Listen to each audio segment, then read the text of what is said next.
ഇന്ത്യയും പാകിസ്ഥാനും തമ്മിലുള്ള സംഘർഷത്തിൻ്റെ വാർത്തകൾ തന്നെയാണ് നമുക്ക് ചുറ്റുമുള്ളത്. അത് വലിയൊരു യുദ്ധത്തിലേക്ക് മാറാതിരിക്കാനുള്ള ചർച്ചകൾ പല രാജ്യങ്ങൾ നടത്തുന്നുണ്ട്. അതിൽ അമേരിക്കയാണേലും ചൈനയാണേലും ഇപ്പോൾ സൗദി അറേബ്യ ആണേലും അത്തരം ചർച്ചകൾ നടക്കുന്നുണ്ട്. അതേസമയം ഇന്ത്യയുടെ പടിഞ്ഞാറൻ അതിർത്തി കേന്ദ്രീകരിച്ച് പാകിസ്ഥാൻ ജനവാസ കേന്ദ്രങ്ങളെയും അതേണക്ക് സൈനിക കേന്ദ്രങ്ങളിലെയും ആക്രമണങ്ങൾ നടത്തുന്നുണ്ട്. ഇന്ത്യ ഇതിനെ ശക്തമായിട്ട് തന്നെ തിരിച്ചടിക്കുന്നുമുണ്ട്, നേരിടുന്നുമുണ്ട്. ഈ വിഷയത്തിലേക്കാണ് നമ്മൾ ആദ്യം പോകുന്നത്. നിഷാദ്, ഇപ്പോൾ ഇന്നലെ തന്നെ ഇതിനെ സംബന്ധിച്ചുള്ള കൂടുതൽ വിവരങ്ങൾ പങ്കുവെക്കുന്നതിനിടയിൽ പറഞ്ഞൊരു പ്രധാനപ്പെട്ട കാര്യം യാത്രാ വിമാനങ്ങളെ മറയാക്കിയിട്ട് പാകിസ്ഥാൻ നടത്തിയ ഒരു ആക്രമണമായിരുന്നു. അതിനൊക്കെ തന്നെ ഇന്ത്യ കേന്ദ്രീകരിച്ച് ഇവർ ധാരാളം വ്യാജ വാർത്തകൾ യുദ്ധം സംബന്ധിച്ച് പ്രചരിക്കുന്നു എന്നുള്ളത്. പിന്നെ മറ്റൊന്ന്, ഇന്ത്യയിലെ ജനവാസ കേന്ദ്രങ്ങളാണ് ഇവർ ലക്ഷ്യമിടുന്നത് എന്നുള്ളത്. മൊത്തത്തിൽ എങ്ങനെയാണ് ഇതിനെ കാണുന്നത്? ഒരു സംഘർഷം ഉണ്ടായിക്കഴിഞ്ഞാൽ സംഘർഷം അതിൻ്റെ പരമാവധിയിലേക്ക് പോവുകയും പലതരത്തിലുള്ള നാശം ഉണ്ടാവുകയും ചെയ്യും. അത് നമ്മൾ ഏതൊരു യുദ്ധസമാനമായ യുദ്ധ സാഹചര്യത്തിലും എക്സ്പെക്ട് ചെയ്യേണ്ടതെന്ന് എനിക്ക് തോന്നുന്നു. പാകിസ്ഥാനെ പോലും രാജ്യത്തെ സംബന്ധിച്ച് അവർ ഇങ്ങനെ നിരന്തരമായ പ്രകോപനം, ഒരു തലയ്ക്കുള്ള ടെൻഷൻ നിലനിൽക്കാത്ത സമയത്ത് പോലും പ്രകോപനം ഉണ്ടാക്കുന്ന ഒരു രാജ്യമാണ്. അതിൻ്റെ ഒരുപാട് കെടുതി അനുഭവിച്ചുള്ള രാജ്യമാണ് നമ്മൾ. ഇതിപ്പോൾ എല്ലാവരും ഉറ്റുനോക്കുന്ന ഒരു കാര്യം, നമ്മൾ ഇത് എന്ന് അവസാനിക്കും എന്നതാണ്. ഇത് എസ്കലേറ്റ് ചെയ്യാൻ, ഇത് വലുതാവാൻ, ഇതൊരു യുദ്ധമായി മാറാൻ ആരും ആഗ്രഹിക്കുന്നില്ല. ഇരു രാജ്യങ്ങളും ഇതൊരു യുദ്ധമായിട്ട് പ്രഖ്യാപിച്ചിട്ടില്ല. യുദ്ധമായാൽ കാര്യങ്ങൾ ഇവിടെ നിൽക്കില്ല. പക്ഷേ ഉണ്ടാകുന്ന സംഘർഷം ഏത് സമയത്തും വലുതാവാം. വലുതായാൽ അത് അതിർത്തി സംസ്ഥാനങ്ങളെ മാത്രമാണ് ബാധിക്കുന്നത്. അതിന് പുറത്തേക്ക് വരാം. എല്ലാ അർത്ഥത്തിലും നമ്മളെ ബാധിക്കാം. യുദ്ധം എന്ന് പറയുമ്പോൾ അറിയാമല്ലോ, ഫിനാൻഷ്യലി നമ്മളെ ബാധിക്കുന്ന ഒന്നാണ്. നമ്മുടെ ജീവിതോപാധികൾ, തൊഴിലവസരങ്ങൾ, സമാധാന അന്തരീക്ഷം, ഭാവി തലമുറകളുടെ സാധ്യതകൾ, എക്കണോമിക് ഗ്രോത്ത്, സകലതിനെയും ബാധിക്കാവുന്ന ഒന്നാണ്. അപ്പോൾ അത് എസ്കലേറ്റ് ചെയ്യുമോ ഡീഎസ്കലേറ്റ് ചെയ്യുമോ എന്നുള്ളതാണ് എനിക്ക് തോന്നുന്നൊരു പ്രധാനപ്പെട്ട കൺസേൺ ആയിട്ട് ആളുകൾക്കിടയിലുള്ളത്. എനിക്ക് തോന്നുന്നത് ഇത് അധിക ദൂരം മുന്നോട്ട് പോകാനുള്ള സാധ്യതയില്ല എന്നാണ് എനിക്കൊരു തോന്നലാണത്. അപ്പോൾ കാരണം എന്ന് ചോദിച്ചാൽ, നിർത്തേണ്ട അനിവാര്യത ഇതിൻ്റെ രണ്ട് സ്റ്റേക്ക് ഹോൾഡേഴ്സിനുമുണ്ട്. ഇന്ത്യയെപ്പോലൊരു രാജ്യം യുദ്ധം ആഗ്രഹിക്കുന്നില്ല എന്നത് അതിൻ്റെ പ്രഖ്യാപിത നിലപാടാണ്. പാകിസ്ഥാൻ ഒരു മിലിറ്ററി ഫോഴ്സ് നിലയ്ക്ക് അവരുമായിട്ട് ഞങ്ങൾ യുദ്ധത്തിനല്ല ഉള്ളത്. മറിച്ച് പഹൽഗാമിൽ 26 പേരെ കൊന്ന ഭീകരവാദികളുടെ കേന്ദ്രം ആക്രമിക്കുന്നു, നിയന്ത്രിതമായ ആക്രമണം നടത്തി ഞങ്ങൾ അവസാനിപ്പിക്കുന്നതാണ് ഇന്ത്യ പ്രഖ്യാപിച്ചിട്ടുള്ളത്. ഇന്ത്യക്ക് യുദ്ധമാക്കാൻ ആഗ്രഹമില്ല. പാകിസ്ഥാനുമായിട്ടൊരു ഡയറക്റ്റ് ഫൈറ്റിനും ഇന്ത്യ ഉദ്ദേശിക്കുന്നില്ല. കാരണം ഈ റീജിയണിലെ സമാധാനവും സുസ്ഥിരതയും എക്കാലത്തും ഇന്ത്യ ഉയർത്തിപ്പിടിച്ച മുദ്രാവാക്യങ്ങളിലൊന്നാണ്. അതിനെ തകർക്കുന്ന തരത്തിലുള്ള ഒരു യുദ്ധത്തിലേക്ക് ഇന്ത്യ പോകാൻ ആഗ്രഹിക്കുന്നതില്ല. അല്ലെങ്കിൽ തന്നെ നമുക്ക് 1999 കാർഗിൽ ഓർമ്മയുണ്ട്. കാർഗിൽ ഇവിടേക്ക് കയറി വന്ന് നമ്മുടെ സ്ഥലം പിടിച്ചെടുക്കാൻ ശ്രമിച്ചാണ്. തിരിച്ച് അറ്റാക്ക് ചെയ്യുന്നു, സ്ഥലം തിരിച്ചെടുക്കുന്നു, പരിപാടി നിർത്തുന്നു. അതിനപ്പുറത്തേക്ക് വേണമെങ്കിൽ നമുക്ക് അകത്ത് കടക്കാൻ കഴിയുന്ന സാഹചര്യം ഉണ്ടായിരുന്നു. യുദ്ധം വലുതാക്കാമായിരുന്നു, അന്താരാഷ്ട്ര മര്യാദകൾക്ക് അപ്പുറം പോകായിരുന്നു. അതൊന്നും ചെയ്യാതിരിക്കാതെ അതിർത്തി ഈ റീജിയൻ്റെ സ്റ്റെബിലിറ്റി ഒരു പ്രധാനപ്പെട്ട ഘടകമായിട്ട് കാണുന്നു ഇന്ത്യ. അപ്പോൾ ഇന്ത്യയെ സംബന്ധിച്ച് ഉള്ള ഫാക്ടേഴ്സ് ഇതാണ്. പിന്നെ എന്താണ്, ഇന്ത്യ ഒരു വളരുന്ന സാമ്പത്തിക ശക്തിയാണ്. പാകിസ്ഥാനെ പോലും രാജ്യവുമായി നിരന്തരമായി യുദ്ധം ചെയ്യുന്നതിന് ഒരുപാട് സാമ്പത്തിക ചിലവുണ്ട്. ഇപ്പം S-400 എടുത്ത് ഉപയോഗിച്ചതിനെക്കുറിച്ചാണ് നമ്മൾ കേൾക്കുന്നത്. അതിപ്പോൾ ആർമി പട്ടാളമൊന്നും കൺഫേം ചെയ്തിട്ടില്ല. പക്ഷേ S-400 ഫയർ ചെയ്യുന്നതിന് ഭയങ്കരമായ പൈസ ചിലവുണ്ട്. ഇപ്പോൾ ChatGPT പറയുന്നത് 2.5 കോടി മുതൽ 6 കോടി രൂപ വരെയെങ്കിലും ഒരു തവണ ഇത് ഉപയോഗിക്കുമ്പോൾ അതിനകത്ത് ഉപയോഗിക്കുന്ന മിസൈലുകൾക്ക് അടിസ്ഥാനപ്പെടുത്തി ചിലവ് വരുന്നതാണ്. നമ്മൾ ഇസ്രായേലിൽ കേൾക്കുന്നുള്ളൂ. അയൺ ഡോം ഉപയോഗിച്ചുകൊണ്ട് ഇസ്രായേൽ ഹമാസിൻ്റെ മിസൈലുകൾ പലതിനെയും പരാജയപ്പെടുത്തും. പക്ഷേ അയൺ ഡോമിന് ഭയങ്കരമായ എക്സ്പെൻസാണ് അത് റൺ ചെയ്യാൻ. അത് ഭയങ്കരമായ എക്കണോമിയെ ബാധിച്ചു ഇസ്രായേലിൻ്റെ. അപ്പോൾ ഇതൊക്കെ നമ്മൾ വളരെ വിജയകരമായി പ്രതിരോധിക്കുന്ന പറയുമ്പോൾ നമ്മളെ സാമ്പത്തികമായി ചിലവുണ്ടാക്കുന്ന കാര്യമാണ്. അതുകൊണ്ട് ഇന്ത്യ ഒരിക്കലും എനിക്ക് തോന്നുന്നില്ല അങ്ങനെ ഒരു ഫിനാൻഷ്യലി ഒരു ആഘാതം ഉണ്ടാക്കുന്ന ഒരു യുദ്ധത്തിലേക്ക് സ്റ്റെപ്പ് ചെയ്യാൻ ആഗ്രഹിക്കുന്നില്ല. പിന്നെ ഒരു സമാധാന അന്തരീക്ഷം തകർക്കാൻ ആഗ്രഹിക്കുന്നില്ല. ഒരു മുഴുനീള യുദ്ധം എന്നതും ഇന്ത്യയുടെ ഒരു പോളിസിയുടെ ഭാഗമല്ല. ഞങ്ങൾ ആദ്യം ഇനിഷ്യേറ്റ് ചെയ്യില്ല മാരകായുധങ്ങൾ എന്ന നിലപാടുള്ള രാജ്യമാണ് ഇന്ത്യ. പാകിസ്ഥാനെ സംബന്ധിച്ച് നമ്മൾ കാണുന്നത് നേരെ തിരിച്ചാണ്. പാകിസ്ഥാൻ എല്ലാ അർത്ഥത്തിലും ശൈഥില്യങ്ങൾ അനുഭവിക്കുന്ന ഒരു രാജ്യം. പൊളിറ്റിക്കലി ആൻഡ് ഫിനാൻഷ്യലി എല്ലാ തരത്തിലും പ്രശ്നമാണ് അവർക്കുള്ളത്. അവർക്കും അത് മുന്നോട്ട് കൊണ്ടുപോകാൻ പറ്റില്ലായിരിക്കും.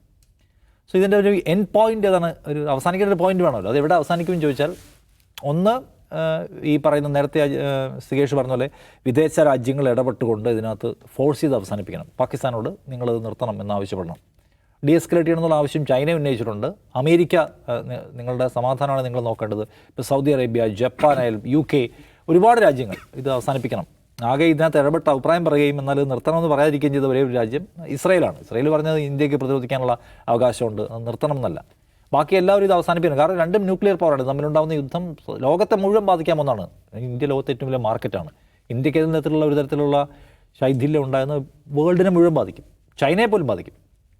ചൈന ഇടപെടുന്നത് കാണണം. ചൈന ഇന്ത്യയിൽ ഇടപെടുന്നത് ഇന്ത്യ മാർക്കറ്റ് ആയതുകൊണ്ടാണ്. അപ്പുറത്തെ ഇൻവെസ്റ്റ്മെൻറ്റാണ്. അവരുടെ പൈസ ഒരുപാട് അവിടെ മുടക്കിയിട്ടുണ്ട്. അവിടെ ഉണ്ടാകുന്ന പ്രശ്നങ്ങൾ അവരെ ബാധിക്കും. 2, ഇന്ത്യ മാർക്കറ്റ് നിലയ്ക്കും ബാധിക്കും. പിന്നെ നമ്മളുമായിട്ട് യുദ്ധം ചെയ്താൽ പാകിസ്ഥാൻ എന്തായാലും വിജയിക്കാൻ പോകുന്നില്ലെന്ന് മാത്രമല്ല കൂടുതൽ ദുർബലപ്പെടും. പാകിസ്ഥാൻ്റെ ഒരു 81% ഓഫ് അവരുടെ ആയുധവും ചൈന കൊടുക്കുന്നതാണ്. ഒരു യുദ്ധത്തിൽ, ഒരു സൈനികമായ ഒരു സംഘർഷത്തിൽ പാകിസ്ഥാൻ ദുർബലപ്പെട്ടു എന്ന് വന്നാൽ അവരുടെ 80% ആയുധം ഉപയോഗിക്കുന്നത് ചൈന അത് കൊടുത്തതാണല്ലോ. ചൈനയ്ക്ക് ഉണ്ടാക്കുന്ന മാർക്കറ്റ് ഇടുകയും ചെറുതായിരിക്കില്ല. സോ അത് ഇതിവിടെ അവസാനിപ്പിക്കാനായിരിക്കും എല്ലാവരും ആഞ്ഞ് ശ്രമിക്കുക എന്നതാണ്. അപ്പോൾ ഈ പറഞ്ഞ പോലെ ഒരു എൻഡ് പോയിൻ്റ് ഉണ്ട്. അതേതായിരിക്കും? വിജയിച്ചു എന്ന് പ്രഖ്യാപിച്ച് നിർത്താൻ പറ്റും. ഇന്ത്യയെ സംബന്ധിച്ച് ഇന്ത്യയുടെ മുമ്പിൽ അതിന് കാണിക്കാൻ ഒരുപാട് കാര്യങ്ങളുണ്ട്. കാരണം ഞങ്ങൾ 9 കേന്ദ്രങ്ങൾ ആക്രമിച്ചു. ഞങ്ങൾ ഈ പറയുന്ന മിലിറ്റൻറ്റ് പോയിൻറ്റ്സാണ് ആക്രമിച്ചത്, സിവിലിയൻസിനെ ആക്രമിച്ചിട്ടില്ല. ഞങ്ങൾ നിർത്തുകയാണ്. അതിനിടയ്ക്ക് ഇങ്ങോട്ട് ശ്രമങ്ങൾ മാറ്റി വന്നു, ഞങ്ങളതിനെ ഫലപ്രദമായി പ്രതിരോധിച്ചു. അല്ലാതെ ഞങ്ങളിപ്പോൾ യുദ്ധത്തിലേക്കൊന്നും കടന്നില്ല, ഞങ്ങൾ നിർത്തുകയാണ് എന്ന് പറയാൻ ഇന്ത്യക്ക് കഴിയും. പാകിസ്ഥാനെ സംബന്ധിച്ച് അവരുടെ പൗരന്മാരെ സമാശ്വസിപ്പിക്കാൻ, മിലിറ്ററിയുടെ പ്രൈഡ് നിലനിർത്താൻ അവർക്ക് എന്തെങ്കിലും കാരണങ്ങൾ, എന്തെങ്കിലും സംഗതികൾ വേണം. അതിനവർ പരിശ്രമിക്കുന്ന എനിക്ക് തോന്നുന്നു. അതുകൊണ്ട് ഇന്ത്യയിലെ പ്രധാനപ്പെട്ട പല കേന്ദ്രങ്ങളും ആക്രമിച്ചു. ഇന്നിപ്പോൾ പാകിസ്ഥാനിലെ വെബ്സൈറ്റുകളൊക്കെ ഇന്ത്യയിൽ ആക്രമിച്ച കേന്ദ്രങ്ങളുടെ പട്ടിക പുറത്തു വിട്ടിട്ടുണ്ട്. ഇവിടെ നമ്മുടെ ഈ പറയുന്ന എയർപോർട്ടുകൾ പലതും ആക്രമിച്ചു, നമ്മുടെ ഡിഫൻസ് സിസ്റ്റം മുഴുവൻ തകർത്തിട്ടുണ്ട്, നമ്മുടെ പലതരത്തിലുള്ള കേന്ദ്രങ്ങൾ, നമ്മുടെ ഇൻ്റർനെറ്റിനകത്താണെങ്കിൽ ഭയങ്കരമായ ഹാക്കിംഗ് പോലെയുള്ള സംഗതികൾ, സൈബർ അറ്റാക്സ് ഒക്കെ നടത്തുന്നവരുടെ ലിസ്റ്റ് തന്നെ പ്രസിദ്ധീകരിച്ചിട്ടുണ്ട്. അപ്പോൾ എനിക്ക് തോന്നുന്നു അവർക്ക് ആവശ്യത്തിനുള്ള കാര്യങ്ങൾ ആയിക്കൊണ്ടിരിക്കുന്നുണ്ട്. പ്രചരണമാണല്ലോ. ഇവിടെ ഇപ്പോൾ നമുക്കറിയാലോ ഇവിടെ എന്താ സംഭവിച്ചിട്ടുണ്ടെങ്കിൽ, ഇവിടെ മൊത്തം നമ്മുടെ സൈബർ സ്പേസിനെയും ബാങ്കിങ്ങിനെയും എല്ലാം ആക്രമിച്ചിട്ടുണ്ടെങ്കിൽ നമുക്കത് അഫക്റ്റ് ചെയ്യണ്ടേ? അങ്ങനെ സംഭവിച്ചിട്ടില്ല എന്ന് മാത്രമല്ല, ഇന്ത്യയിലെ വിമാന സർവീസുകളെല്ലാം ഓൾമോസ്റ്റ് നോർമലാണ്. അവിടെ കംപ്ലീറ്റ് അടച്ചിരിക്കുകയാണ്. ഇവിടുത്തെ യാത്രാ നിയന്ത്രണങ്ങളോ മറ്റു തരത്തിലുള്ള കർശന നിയന്ത്രണങ്ങളോ ഒന്നുമില്ല. ഇന്ത്യയിലെ ഡെയിലി ലൈഫ് ഓൾമോസ്റ്റ് ഓക്കെയാണ്. അപ്പുറത്ത് അങ്ങനെയല്ല. പക്ഷേ അവരത് പ്രചരിപ്പിക്കാൻ ശ്രമിക്കുകയാണ്. അവിടെ കർശനമായിട്ടുള്ള മാധ്യമങ്ങൾക്ക് ഇൻഫർമേഷൻ നിയന്ത്രണമുണ്ട്. സോ ആളുകൾ ബഹുഭൂരിപക്ഷം അത് വിശ്വസിക്കുന്നുണ്ടാവും. ആ ഒരു പോയിന്റിലെത്തി അവസാനിപ്പിക്കാൻ ആയിരിക്കും പാകിസ്ഥാൻ്റെ ഒരു പ്ലാൻ. അവർക്ക് ഒരു യുദ്ധം ചെയ്യാനുള്ള ശേഷിയില്ല. നേരത്തെ പറഞ്ഞ പോലെ കുറേ ആയുധങ്ങളുണ്ടെങ്കിൽ അടുത്ത് പ്രയോഗിക്കാൻ നല്ല പൈസ വേണം. അത് നമ്മുടെ ഉള്ളതിൻ്റെ 10 പൈസ ഇല്ലെന്ന് മാത്രമല്ല, ഇപ്പോൾ IMFൻ്റെ കുറേ പൈസ കടം മേടിച്ചിട്ടാണ് ഇനി അങ്ങോട്ടുള്ള ദിവസങ്ങളിൽ അവർ ജീവിക്കാൻ പോകുന്നത് കാണണം.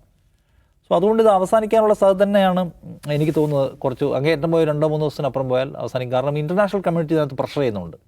പ്രത്യേകിച്ച് പാകിസ്ഥാനെ സംബന്ധിച്ച് ചൈന ഇത് അവസാനിപ്പിക്കണമെന്ന് ആഗ്രഹിക്കുന്നു, സൗദി ഇത് അവസാനിപ്പിക്കണമെന്ന് ആഗ്രഹിക്കുന്നു, UAE ഇത് അവസാനിപ്പിക്കണമെന്ന് ആഗ്രഹിക്കുന്നു, ആൻഡ് അമേരിക്ക ഇത് ആഗ്രഹിക്കുന്നു. പിന്നെ 2019 പുൽവാമയുടെ പേരിൽ പ്രശ്നം ഉണ്ടായപ്പോൾ അമേരിക്ക കാര്യമായി ഇടപെട്ടിരുന്നു.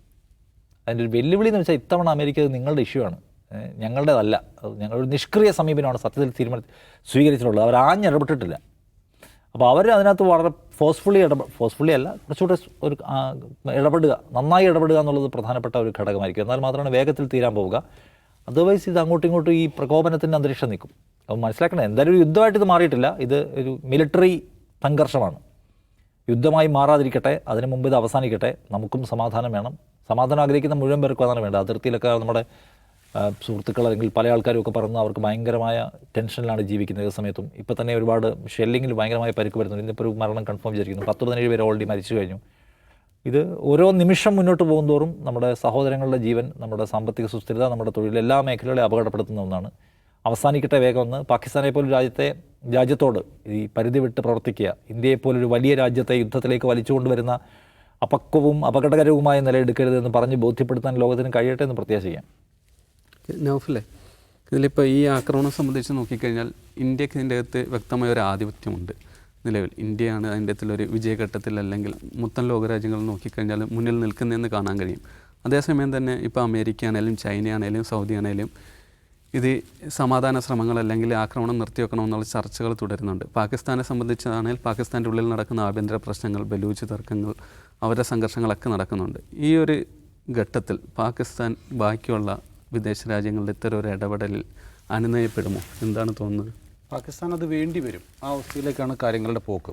അല്ല, നേരത്തെ തന്നെ ആ അവസ്ഥയിൽ തന്നെയാണ് പാകിസ്ഥാനുള്ളത്. തീർത്തും അസ്ഥിരമായ സർക്കാരുകളുള്ള ഒരു രാജ്യം. ഇവിടെ സാമ്പത്തികമായും മറ്റ് എന്ത് തരത്തിൽ നോക്കുമ്പോഴും വളരെ പിന്നോക്കം നിൽക്കുന്ന ഒരു രാജ്യം. അവർക്ക് ആയുധത്തിൻ്റെ കാര്യത്തിലും അവർ പിന്നോക്കമാണ് ഇന്ത്യയെക്കാളും. സൈനിക ശക്തിയുടെ കാര്യത്തിൽ ഒക്കെ അങ്ങനെ തന്നെയാണ്. അപ്പം സ്വാഭാവികമായും അവർക്ക് ഇന്ത്യയെ പോലുള്ള ഒരു വലിയ രാജ്യത്തോട് ഏറ്റുമുട്ടി പിടിച്ചു നിൽക്കാൻ കഴിയില്ല എന്നുള്ള കാര്യം ഉറപ്പാണ്. പക്ഷേ ഇരുഭാഗത്തും അത്യാവശ്യം നാശനഷ്ടങ്ങൾ ഉണ്ടാകുമെന്നുള്ള കാര്യവും ഉറപ്പാണ്.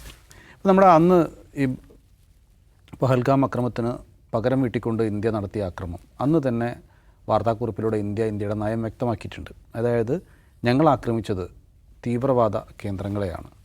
നിങ്ങൾ പഹൽഗാമിൽ ഭീകരവാദികൾ നമ്മുടെ പൗരന്മാരെ കൊന്നു, അതിന് പകരമായി അവിടുത്തെ ഭീകരന്മാരെ ഞങ്ങൾ കൊലപ്പെടുത്തി, അവർക്ക് നാശനഷ്ടമുണ്ടാക്കി. ഞങ്ങൾ ഒരു സൈനിക കേന്ദ്രം ആക്രമിച്ചിട്ടില്ല, ജനവാസ കേന്ദ്രങ്ങളിലേക്കും ആക്രമണം നടത്തിയിട്ടില്ല എന്ന് കൃത്യമായി പറഞ്ഞു. അതായത്, നിങ്ങൾ ഇങ്ങോട്ട് ഒന്നടിച്ചു, ഞങ്ങൾ തിരിച്ചടിച്ചു. കഴിഞ്ഞു എന്നുള്ളതാണ് ആ പറഞ്ഞ വാർത്താക്കുറിപ്പിൻ്റെ മെസ്സേജ്. പക്ഷേ പാകിസ്ഥാൻ അവിടെ നിന്നില്ല എന്നുള്ളതാണ്. പാകിസ്ഥാൻ ഇങ്ങോട്ടേക്ക് അക്രമത്തിന് വീണ്ടും ശ്രമിക്കുകയാണ് ഉണ്ടായത്. അതാണ് ഇപ്പം രംഗം വഷളാക്കിയത്. സ്വാഭാവികമായും നിഷാ സൂചിപ്പിച്ച പോലെ പാകിസ്ഥാൻ സർക്കാരിന് അവർക്ക് വലിയ പൊളിറ്റിക്കൽ സമ്മർദ്ദമുണ്ടാകും. അപ്പോൾ എന്തായാലും അവിടുത്തെ ജനങ്ങളെ സമാധാനിപ്പിക്കാൻ, സമാശ്വസിപ്പിക്കാൻ എന്തെങ്കിലും ചെയ്തേ പറ്റൂ. അതാണ് അവരിപ്പോൾ ചെയ്തുകൊണ്ടിരിക്കുന്നത്. പക്ഷേ അവർ ഷെല്ലാക്രമണം നടത്തുമ്പോഴും ഡ്രോൺ ആക്രമണം നടത്തുമ്പോഴും അതിവേഗ മിസൈലൊക്കെ വിട്ടു എന്നാണ് ഇന്ന് നമ്മുടെ പ്രതിരോധ മന്ത്രാലയം നടത്തിയ വാർത്താ സമ്മേളനത്തിലൊക്കെ പറയുന്നത്. അതൊക്കെ നടത്തുന്നത് ഇക്കാര്യത്തിന് വേണ്ടിയിട്ടാണ്. അപ്പോൾ അങ്ങനെ നടത്തുമ്പോൾ സ്വാഭാവികമായും ഇന്ത്യക്കും പ്രതികരിക്കേണ്ടി വരും. ആ പ്രതികരണവും കണ്ടുകൊണ്ടിരിക്കുന്നു. അപ്പോൾ അതാണ് യുദ്ധത്തിലേക്ക് നയിക്കുന്നു എന്ന് നമുക്കുള്ളൊരു തോന്നലുണ്ടാക്കുന്നത്. അപ്പോൾ ഇനി ആകെയുള്ളൊരു സംഗതി പാകിസ്ഥാൻ സ്വയം മനസ്സിലാക്കി പിന്മാറുക എന്നുള്ളതാണ്. അത് പാകിസ്ഥാൻ ചെയ്യണമെങ്കിൽ അവർക്ക് ലോകരാഷ്ട്രങ്ങളുടെ വലിയ സമ്മർദ്ദം ഉണ്ടാകേണ്ടിയിരിക്കുന്നു. അമേരിക്ക ഈ പറഞ്ഞ പോലെ നമ്മുടെ NSS ഒക്കെ ഇടുന്ന പോലെ സമദൂര നിലപാടാണ് സ്വീകരിക്കുന്നത്. പക്ഷേ സൗദിയാണ് ഇതിൽ കൃത്യമായ ഇടപെടൽ നടത്തുന്നത്. ഇപ്പോൾ സൗദിയുമായി ഇന്ത്യക്ക് നല്ല ബന്ധമാണുള്ളത്, പാകിസ്ഥാനും നല്ല ബന്ധമാണുള്ളത്. സൗദിയുടെ വിദേശകാര്യ സഹമന്ത്രി പാകിസ്ഥാനിൽ എത്തുകയും സംസാരിക്കുകയും ചെയ്തിട്ടുണ്ട്. ഇന്ത്യയുടെ വിദേശകാര്യമന്ത്രിയുമായി അദ്ദേഹം സംസാരിച്ചിട്ടുണ്ട്. അപ്പോൾ ഒരു രമ്യതയിലെത്താനുള്ള സാധ്യത അവിടെ തെളിയുന്നുണ്ട്. പക്ഷേ ഈ പാകിസ്ഥാൻ ഇന്ത്യയെ ആക്രമിക്കുമ്പോൾ മരിക്കുന്നത് ഇപ്പോൾ സിവിലിയൻസാണ്. ഇപ്പോൾ പിന്നെ സാധാരണക്കാരാണ് പഹൽഗാമിൽ മരിച്ചത്, ഇപ്പോഴും മരിക്കുന്നത് സാധാരണക്കാരാണ്. അത് ഇന്ത്യക്ക് ഒരിക്കലും അതിനെ സഹിക്കാൻ പറ്റാത്ത അവസ്ഥയിലാണ്. കാരണം ഇതൊരിക്കലും ഉണ്ടാകാൻ പാടില്ല. ഒരു യുദ്ധവേളയിൽ അല്ലെങ്കിൽ ഒരു സംഘർഷവേളയിൽ പാലിക്കേണ്ട ചില മര്യാദകളുണ്ടല്ലോ, ആ മര്യാദ പാകിസ്ഥാൻ പാലിക്കുന്നില്ല എന്നുള്ളതാണ് ഇന്ത്യയുടെ ഏറ്റവും വലിയൊരു ആക്ഷേപം. അതായത് നേരത്തെ സിഗേഷ് തന്നെ സൂചിപ്പിച്ചു, വ്യോമാക്രമണം നടക്കുന്ന വേളയിൽ യാത്രാവിമാനങ്ങൾ മറയിട്ട് ആക്രമിക്കുക, പകരം ഇന്ത്യ തിരിച്ച് ആക്രമിക്കുകയാണെങ്കിൽ ആ യാത്രാവിമാനങ്ങൾക്ക് അപകടം സംഭവിക്കാൻ സാധ്യതയുണ്ട്. അങ്ങനെ ലോകരാഷ്ട്രങ്ങൾ ഇന്ത്യക്കെതിരെ ചെയ്യാനുള്ള സാധ്യതയുണ്ട്. അങ്ങനെ ഒരു അവസ്ഥ ഇന്ത്യ ആഗ്രഹിക്കുന്നേ ഇല്ല. അതുകൊണ്ട് തന്നെ ഇത് വളരെ ഇന്ത്യയുടെ തന്നെ ഇപ്പോൾ അവിടെ യാത്രാവിമാനമുണ്ട് എന്ന് റഡാറിലൂടെ മനസ്സിലാക്കുകയും ഇന്ത്യ അത്തരത്തിലുള്ള ആക്രമണത്തിലേക്ക് പോകാതിരിക്കുകയുമാണ് ചെയ്തത്. ഇന്ത്യ അത്രത്തോളം സൂക്ഷിച്ചാണ്. ഇന്നത്തെ വാർത്താ സമ്മേളനത്തിൽ പറയുന്ന വളരെ കൃത്യമായ കാര്യങ്ങളുണ്ട്. ഞങ്ങൾ ആക്രമിച്ചിരിക്കുന്നത് സൈനിക കേന്ദ്രങ്ങളായ ഇന്ന സ്ഥലങ്ങളിലെ സൈനിക കേന്ദ്രങ്ങളെയാണ് ഞങ്ങൾ ആക്രമിച്ചത്. പക്ഷേ പാകിസ്ഥാൻ തിരിച്ചാക്രമിച്ചത് സൈനിക കേന്ദ്രങ്ങളെ മാത്രമല്ല, ജനവാസ മേഖലയിൽ കൂടിയാണ്. മെഡിക്കൽ സെൻ്ററിനെ ആക്രമിച്ചു, സ്കൂളിൻ്റെ മുറ്റത്ത് ഷെൽ വർഷിച്ചു, ആശുപത്രിക്കടുത്തേക്ക് ഷെൽ വർഷിച്ചു എന്നൊക്കെയാണ്. ഗുരുദ്വാരയിലേക്ക് ആക്രമണം നടത്തി എന്നുള്ള കാര്യങ്ങളൊക്കെയാണ് പറയുന്നത്. അതായത് തീർത്തും പ്രകോപനപരമായ ആക്രമണമാണ് പാകിസ്ഥാൻ്റെ ഭാഗത്തുനിന്ന് ഉണ്ടാകുന്നത് എന്നുള്ളതാണ്. പാകിസ്ഥാൻ യുദ്ധം ആഗ്രഹിക്കുന്നില്ല എങ്കിൽ തന്നെയും അവർക്ക് തൽക്കാലം രാജ്യത്ത് ജനങ്ങളുടെ മുന്നിൽ പിടിച്ചു നിൽക്കാൻ എന്തെങ്കിലും ചെയ്തേ പറ്റൂ. അതാണ് പാകിസ്ഥാൻ ചെയ്തുകൊണ്ടിരിക്കുന്നത്. അത് ചെയ്തു കഴിഞ്ഞു എന്ന് ജനങ്ങൾക്ക് ബോധ്യമായി കഴിഞ്ഞാൽ യുദ്ധം അവസാനിപ്പിക്കാൻ അവർ തയ്യാറാകും. നിലവിലെ സാഹചര്യത്തിൽ ലോകരാഷ്ട്രങ്ങളുടെ സമ്മർദ്ദം, പ്രത്യേകിച്ചും അമേരിക്കയുടെയൊക്കെ സമ്മർദ്ദം ആണ് യുദ്ധം നിർത്താൻ വേണ്ടി ഉതകുന്നത്. പാകിസ്ഥാൻ പ്രതീക്ഷിച്ച പോലെ ചൈനയുടെ പിന്തുണ ലഭിച്ചില്ല എന്നുള്ളതാണ് അവരെ വല്ലാതെ വിഷമിപ്പിക്കുന്ന ഒരു കാര്യം. ആ ചൈനയുടെ തുറന്ന പിന്തുണ എന്തായാലും പാകിസ്ഥാന് ഇത്തവണ ഇല്ല എന്നുള്ളതും അവരെ വല്ലാതെ പിന്നോട്ടടിക്കുന്നുണ്ട്. ഇതെല്ലാം പരിഗണിച്ചുകൊണ്ട് പാകിസ്ഥാൻ സ്വമേധയാ പിന്മാറാനുള്ള സാധ്യതയുണ്ട്. പക്ഷേ ഇതിൻ്റെ ഇടയിൽ ഒരു ചർച്ച നടക്കേണ്ടി വരും. ആ ചർച്ച എത്ര പെട്ടെന്ന് നടക്കുന്നോ അത്രയും പെട്ടെന്ന് കാര്യങ്ങൾ നല്ല രീതിയിൽ പര്യവസാനിക്കുമെന്നാണ് വിചാരിക്കുന്നത്.